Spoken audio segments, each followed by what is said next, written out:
Hi, everyone. Welcome back to another episode of the Clarity Container. So thankful for you being here.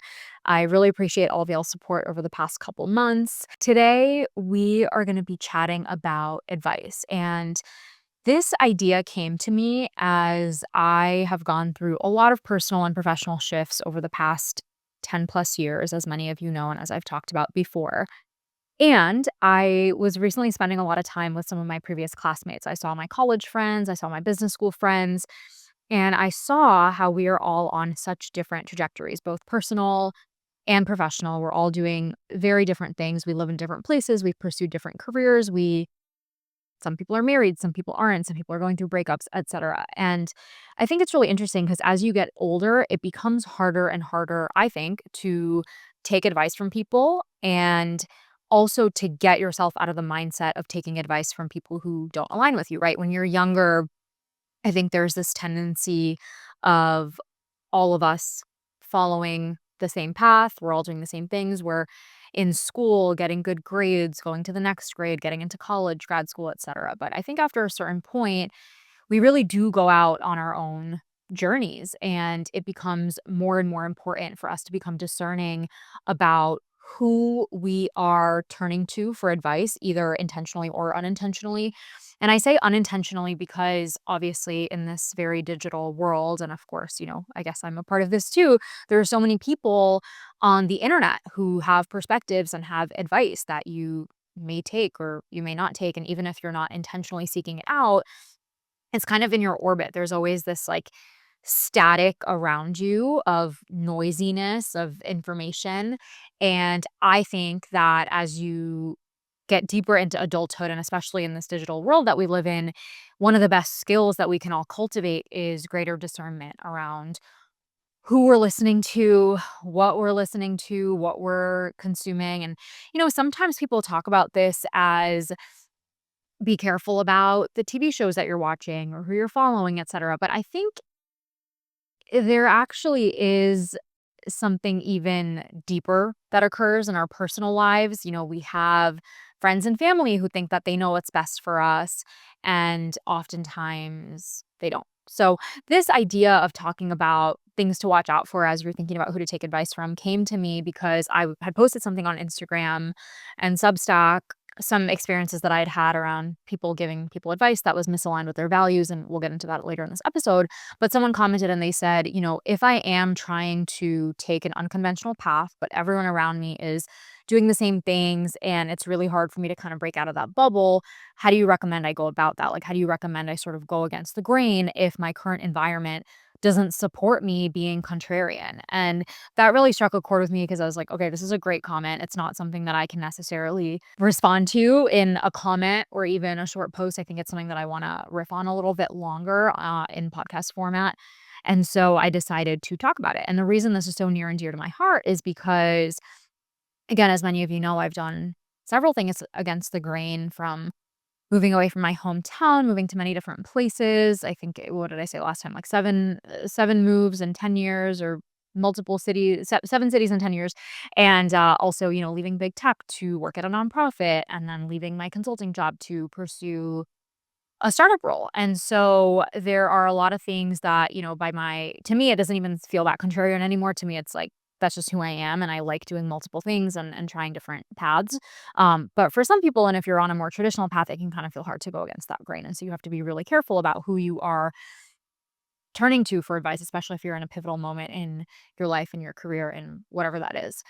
And so today I want to talk about 4 things that you may want to ask yourself before taking advice from anyone.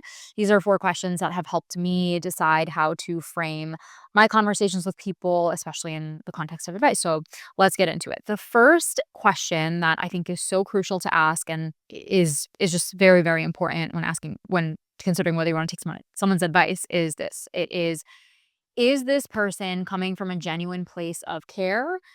Or are they more interested in confirming their own worldview? And the two might not be mutually exclusive, right? Someone can really care about you and they might also be trying to confirm their own worldview.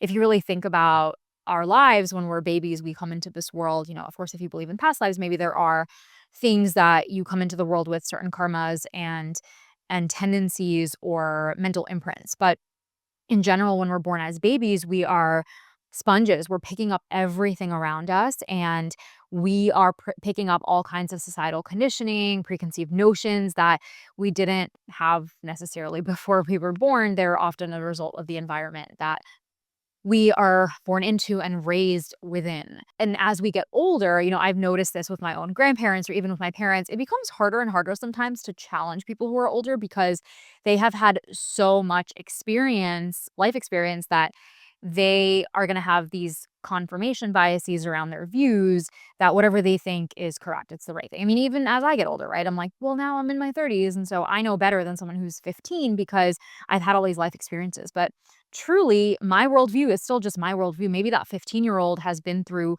tremendous other experiences that I have no idea about. And those have shaped their worldview. And my worldview is no more correct or more incorrect than theirs. We just have different perspectives. But I do think sometimes when we give advice, right? If you think about the last time you might have given someone advice, maybe they were asking you about something in their personal life or in their career. I think it's really hard to give advice that is filtered through a neutral lens, right? So let's say someone comes to me and they're asking me about their relationship problems. They're like, I'm going through XYZ and I'm really unhappy. Should I work through it or should I leave this person? And obviously, I want to care for my friend, but I'm also going to have these biases based on my previous experiences. And let's say if I was in that person's situation, maybe in the past, I left, right? And so I think that is the correct thing to do. And so I'm going to think like, because I did that, that's the right thing to do. And so I'm going to give that advice to that person, right? But we're not often objectively correct. And so when you're taking advice from anyone, you really have to understand what is their worldview and are they trying to confirm it? I think the best advice sometimes you can get and give is something that actually goes against your own worldview, right? So let's say I did something totally contrarian, but I think it's actually better for the person that I'm giving advice to do something more traditional, right? That means that I'm challenging my own views.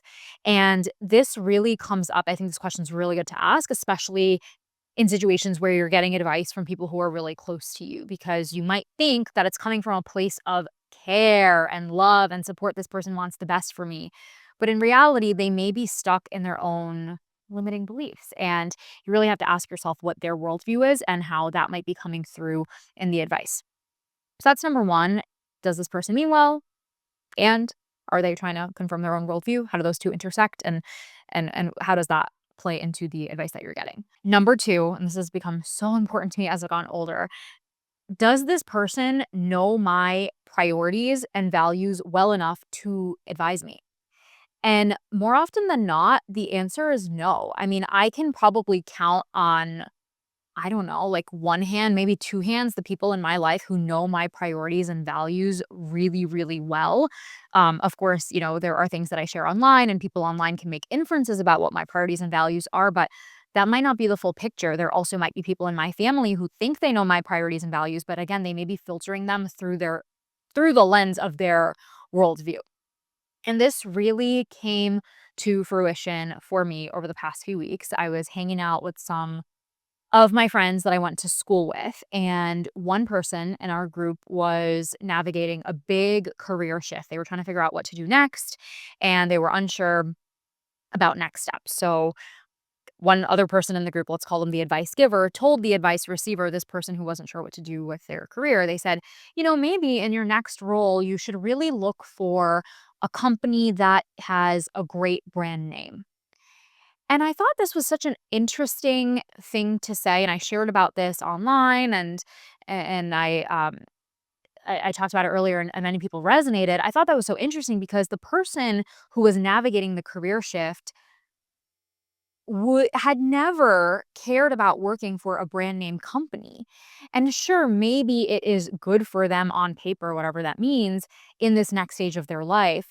But they had never indicated that they care about status or they care about brand names. In fact, everything in their career suggested that they care about taking risks, about doing things that are unconventional, being in scrappy environments that they can build new things within, and that's kind of what they were looking for next too.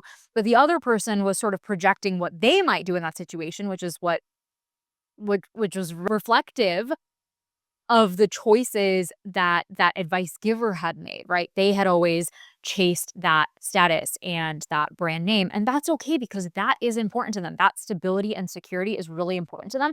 But for that other person, that was never identified as a priority or a value. And I was kind of thinking to myself, I'm like, did they say anything beforehand that would imply that they would care about that or that they would want to go down that path? And I really couldn't think of anything because they were just saying, like, yeah, I'm on this new discovery journey. I'm trying to figure out what to do next. I'm playing around with a few different ideas. I'm talking to some startups, some founders, some VCs. And I just thought it was fascinating that the advice that they were given was so misaligned with what they care about. And again, this is a friend giving advice to a friend, and it is just not aligned at all with what that person needs, right? Maybe a better piece of advice would have been not even giving advice, like asking questions, what are you prioritizing? What are you valuing? What are your constraints? What are your non-negotiables? And then maybe I can give you advice. But I think sometimes we give unsolicited advice because we don't even mean for it to be unsolicited, but we've never really gotten to know the other person's needs, values, and priorities. And so that is number 2. Does this person know my values and priorities well enough? And listen, if you are looking for advice from someone and you're not sure if that other person knows your values and priorities, maybe communicate that to them, right? Because you don't want to build resentment. You don't want to feel like, oh, well, this person is being tone deaf and giving me advice that is not really aligned with what I need and want. Well, then say that or say like, "Hey, by the way, I'm seeking your advice and here are the 5 things that I'm prioritizing. Can you help me think through this?" And oftentimes, when you can just help someone frame their thinking and their options to them and give that clarity to them, that can sometimes be more valuable than point blank saying, "Hey, I think you should do this." And I think we can all get a little bit better at nuance and offering framing rather than blanket statements that may not apply to everyone. Number 3, this is less of a question, it's more of a reminder. You are your own expert. And I know that sounds very, obvious cliche, like, yes, listen to your voice, listen to your intuition. But think about when you are in a situation where you're seeking advice, what do you think that external advice is going to give to you? Do you think it's going to give you clarity, direction, maybe validation? Or are you really outsourcing your decision making to something completely external to you? So there's this theory called locus of control theory, where human beings have different thoughts around what controls their experience. Internal locus of control means that you believe that you control your experience. External locus of control means that you give your power away to other people and things. And we talked about this in a previous episode. Obviously, I'm not talking about institutions, systems, systemic oppression and things like that. That's obviously, like that does sometimes control your outcomes. And again, I never want to dismiss that. But in general, when you're asking for advice, like how much of your own agency and intuition and discernment and judgment are you outsourcing to something outside of yourself? I want to tell you a little story about something that I experienced a few years ago when I had been posting content for a little bit, but it was just a couple years ago. It was after I graduated from grad school. So one of my friends came to me and she said, "Hey, I have something to tell you. Someone that we both know was basically talking smack about you. They said that your content wasn't landing with them, that it was cringy, that they just don't understand why you're like posting all this stuff on social media." And I was like, okay, obviously I was like a little hurt by that. But, in general, like I wasn't posting content for her. Like I'm just posting it and she sees my content and maybe doesn't like it for whatever reason. But that is, her opinion. She's entitled to her own opinion, whatever. If I had let that comment get to me and just stopped posting, like that would have been pretty sad for myself, but also because of what I will tell you next. 6 months later, my friend comes back to me and she's like, "Hey, this girl was talking to me again about you." I'm like, "Okay, first of all, why are you guys talking about me?" But whatever, that's beside the point. "Hey, this girl's talking about you again to me. And, she said that she apologizes for the perspective that she had of you before.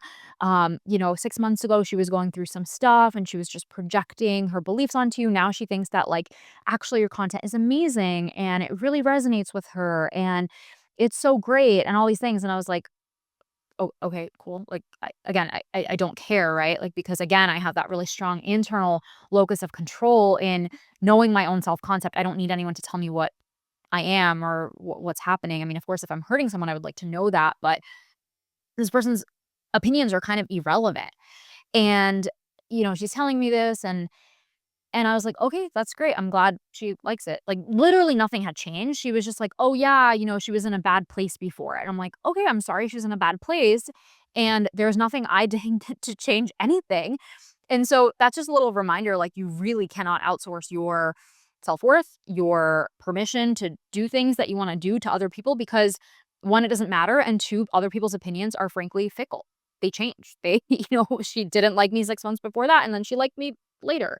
And there's no rhyme or reason to it. It's just that person's reality and perspective that is shifting, and you can't do anything about that. And so just try to block that out as much as possible and just remember that other people's opinions are fickle, but you should never let your opinion of yourself be fickle. Number 4, and this is a little bit tough to swallow sometimes, but let's say someone gives you advice that you don't necessarily like or you don't necessarily agree with. Ask yourself, is there still a kernel of truth within what they're saying?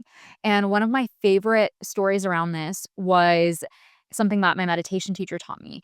He said, let's say someone gives you, he said rice pudding because it was like an Indian dish. He's like, let's say someone gives you rice pudding. You love rice pudding. But in this rice pudding, they put like 3 almonds in it and you don't like almonds. But rice pudding is your favorite thing. It's your favorite dish in the whole wide world. It's your favorite dessert. But there's the almonds and you don't want them.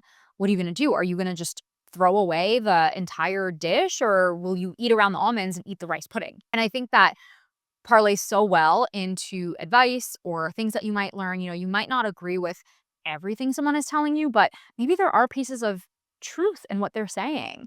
And that that requires humility to admit to say like, yeah, I don't agree with everything that you're saying, but there are pieces of truth in it. I'm not going to throw away your whole thing. I'm not going to dismiss you completely. And I do think that is sometimes a sign of maturity of being able to say like, I don't agree with everything, but there are pieces of this that I am going to take away with me. So I hope those questions are useful. Again, number 1 is this person really caring for me or are they just trying to confirm their worldview? The second, does this person know my priorities and values well enough to advise me? Number 3, you are in control. You control your energy, your self-concept, your beliefs in yourself. Number 4, are there kernels of truth in the advice that this person is giving me that I don't necessarily like? So I hope that's helpful in terms of framing different people's opinions, advice, and, again, especially if you're trying to do something that feels unconventional or something that people around you have not done before, it requires a lot of courage to shut out that external noise. And, a lot of people will just say, just shut it out, ignore what people are thinking, this and that. But it's more complicated than that. And so I just wanted to bring light to some of that context and that nuance of what it means to to talk to other people about your plans and to accept or perhaps reject pieces of advice. So again, thank you for tuning in. If you found this to be helpful, like, comment, subscribe, all of the things, share it with a friend who might find it useful. And I appreciate your time. I will catch you next time. Bye.